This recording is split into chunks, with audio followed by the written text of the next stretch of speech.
Hello everyone, I'm back. I'm going to be discussing Articles 8 and 9 for Anthropology 101 about conversation style and hunters and gatherers in the Kalahari. So, Article 8 was about different conversation styles between men and women. It gave an example about how in the workplace, someone's boss tried to give them feedback on a report, and it was kind of couched in this flowery language of, oh, here's what you did well, but these other little elements need to be changed. But uh, the guy took away from that conversation, oh, the report is fine, and the that's the main idea, and all those little other things that were sprinkled in were just not really necessary. Those were kind of like flavor text.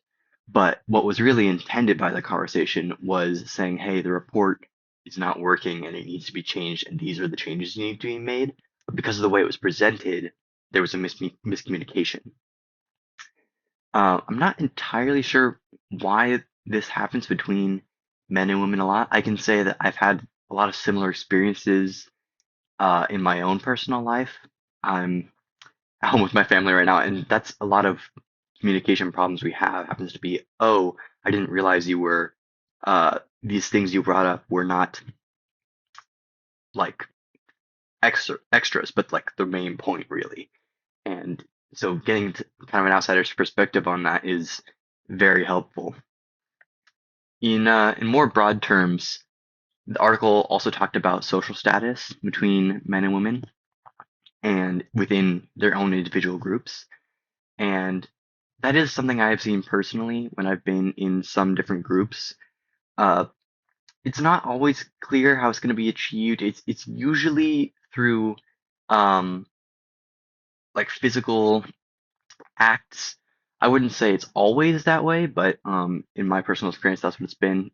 It's often been like who would do the stupider things or who has um, been the most active in the past. Something related to being physical or strength or maybe even height. I'm not having the most memories of that last one, but that is typically how group interactions have gone for me if I look at that particular aspect.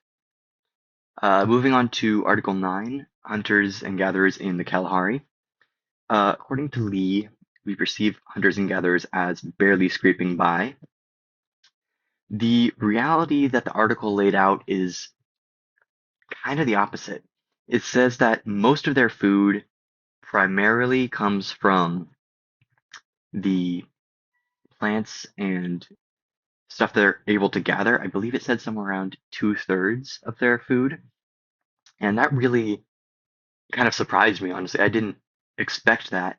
I was expecting that most of their calories would come from hunting.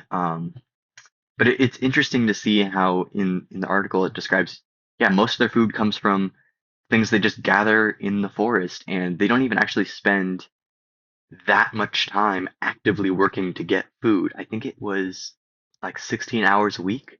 So they're able to gather in one day enough food for 2 or 3 days, whereas meat doesn't necessarily keep as well if you're not storing it or like smoking it. And they said it was treated more of like a treat rather than like the main source of food. And I think because our society today is very meat centric, you view vegetarians and you're like, why did you make that choice? It's more of like an oddity than it is like a genuine uh, lifestyle, at least according to some people I've talked to. Um, so we kind of tend to view hunter-gatherers through a lens of, oh, they must have been the same as us. They must have gone after all the animals in the area and just like eating as much meat as they could. And then the gathering was just kind of like a side effort. But it's interesting to see that that's not the case. Let's see. It's clear that the Kong have different core values. Yeah, when it comes to youth old, yeah, that was another interesting part of the article for me. Learning that they were very supportive of people who couldn't contribute to whole community was very interesting and honestly kind of inspiring to see because I know in the American culture, it's not always so it's not really expected.